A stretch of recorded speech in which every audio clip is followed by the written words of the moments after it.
up in the New York City studio is Louisville alum Scott Jennings, who is doing fantastic work on CNN. And I understand as we get started, you have a college football take for me, Scott. So I'll let you begin with this important pronouncement. Yeah, we're going to Notre Dame this weekend, and we're going to win. The Louisville Cardinals are going to beat Notre Dame. Mark it down. Bet it.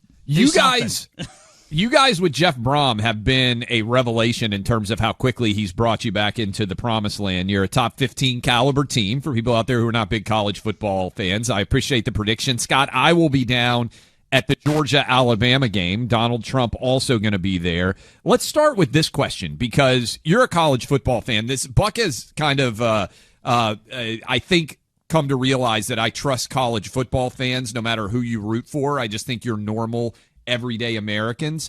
I think that the idea that Michigan, Penn State, Wisconsin, Michigan State, all of these different fan bases in Pennsylvania, Michigan, and Wisconsin are going to in some way put Kamala Harris into the White House is just fundamentally wrong. I think she doesn't connect with the average Midwestern voter. You're in Kentucky, a little bit south of the primary Midwest, but do you get that sense as well? Yeah, I get the sense that the Democratic Party over the last several years, and including right now, has completely lost touch with the average middle American voter. I mean, it's an urban party. It's a party of college campuses, and I don't necessarily even mean the students. I mean the professors. I mean, that's who they are. That's who they cater to. And the average college football fan in those states, I mean, when Donald Trump walks into that stadium, what are you going to hear? What are you going to hear? It's going to be wild. It's going to roar. Yes. And so you'll know what the score is when he walks out there among that particular fan base. And so, yeah, I'm with you. I think the Democrats have a huge problem in middle America and rural America. And, you were playing the white guys for Harris thing earlier. I mean, they have no idea how to communicate and get it back. None whatsoever. So, Scott, I am a CNN conservative alumni from years past. And I just want to say, I think you're doing great work over there. For a while, early in the Trump years, they basically weren't allowing conservatives on. I mean, I just never saw any. I don't know. Maybe they were allowing a few on here and there. But you're doing a good job representing truth, sanity, the American way, all that over there. We play your clips on the air. We played some just before. I'll tell you this. I'll give you a little anecdote. When I was there for the Democrat primary, they were all not all, but the in the breaks conversation was Bernie Sanders is the real deal. Hillary is a big donor phony. A lot of the commentators would say that off air. The cameras would go on and they were, Hillary Clinton is the best candidate, because that's just what they thought they were supposed to say because Zucker was in charge. What is as the kids say these days, the vibe of the Democrat commentators when it comes to this Kamala campaign? Are they panicking in the green room and telling everyone that it's just fine on the air? Take us behind the curtain a little bit. Yeah, well, first of all, I just want to credit my employer, CNN, for allowing these debates to occur. I'm in New York every Monday and Tuesday night. We're having this 10 o'clock show. Abby Phillip is the host. Some of the clips you play come right out of that show. I mean, we're having actual debates.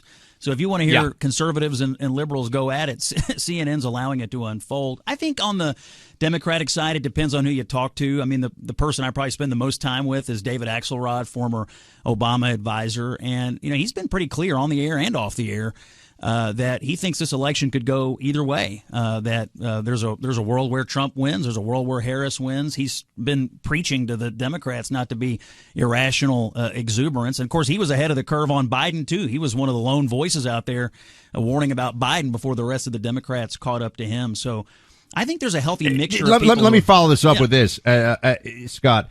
And I would just tell you, they use CNN. I mean, a lot of people that I know, Kayleigh McEnany was there, Ben Ferguson was. I mean, there used to be a lot of conservatives. Then early in the Trump years, there was kind of a house cleaning of conservatives over there. I'm glad to see that under new leadership, they are allowing debates to happen. So that's why we play those debates on the air.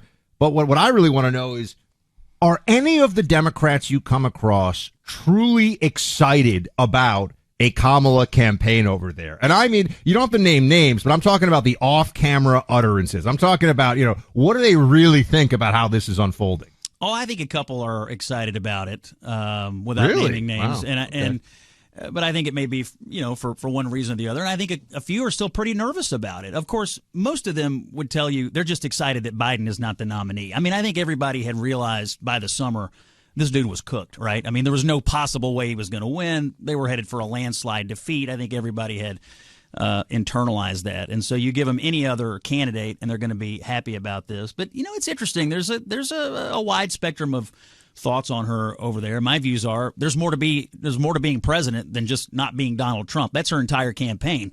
I'm not Trump, therefore you have to vote for me, and I don't have to answer any of your questions. I'm sort of insulted by it, and that's going to be where my position is this week. We're talking to Scott Jennings on CNN. You can watch him there. What do you attribute the willingness to suddenly allow debates to take place again? Because what I have seen you do, what I've seen Ryan Gerdusky start to do, is actually push back on narratives. We played the clip, the bloodbath clip. There's a lot of things that have become Democrat orthodoxy that don't get challenged on the air. I think what you do is very important because it forces people to recognize what the actual truth sometimes is. You can agree or disagree on what the tax code should be, as we often say on this show. But when it comes to whether the Very Fine People hoax occurred, when it comes to the idea of Trump saying there's going to be a bloodbath, a lot of those things are Democrat Party orthodoxy and are not supported.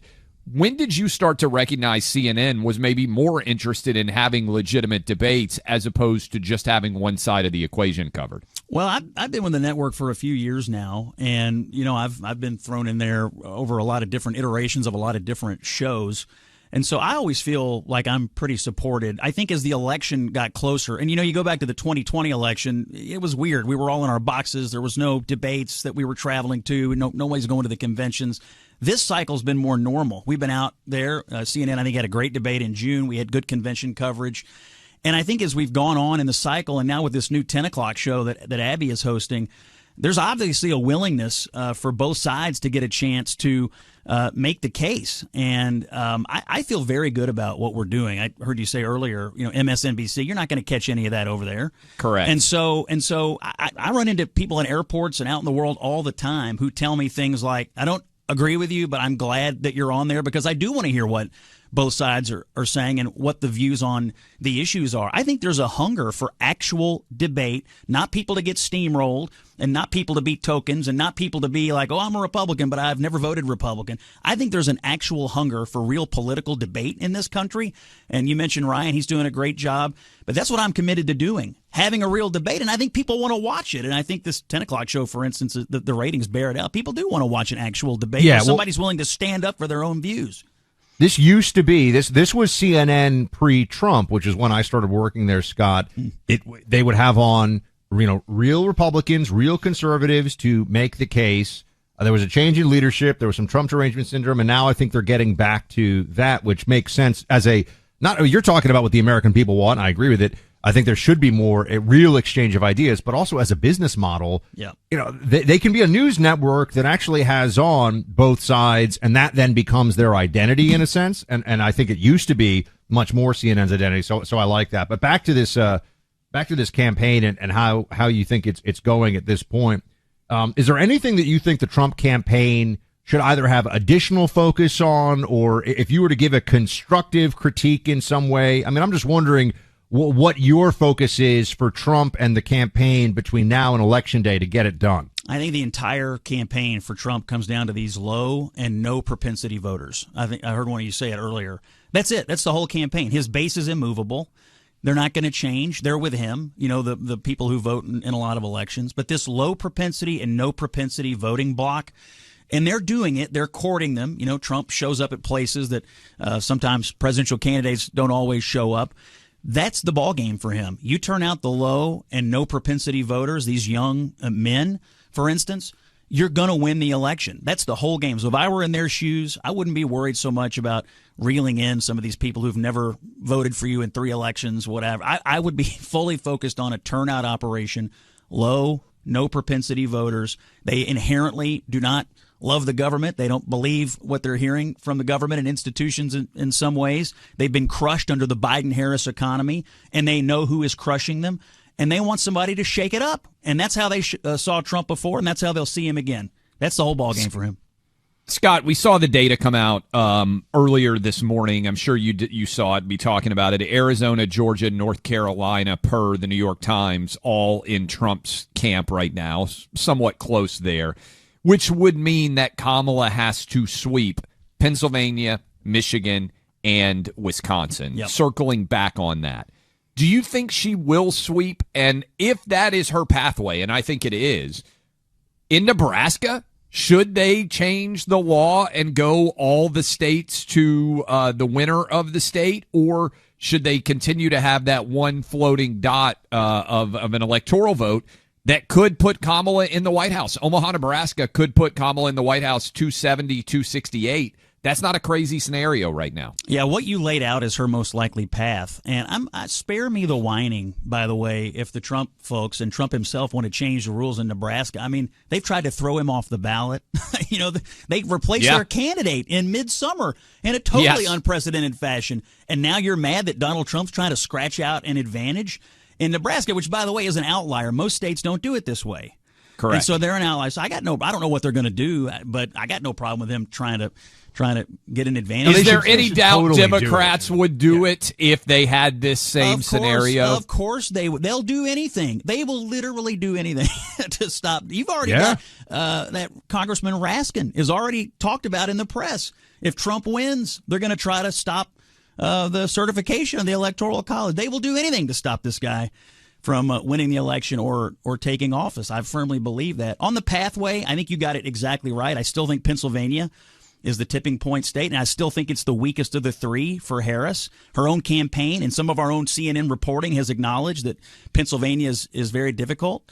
So that's the game. I thought the Sun Belt polling this morning for Trump was good. I do think people are worried about North Carolina. I still think he has the advantage down south. But if he wins Pennsylvania and he holds the Sun Belt or wins the Sun Belt, that's it. He's going to be the next president. So the whole thing, Pennsylvania or bust, in my opinion. Scott Jennings from CNN, thanks so much, man, for being with us. And don't let those left-wingers ambush you, give you too much guff over there, all right? We'll fight them every day, brother. Thanks for having me on. I love your show. Thank you. Good work. Thank you.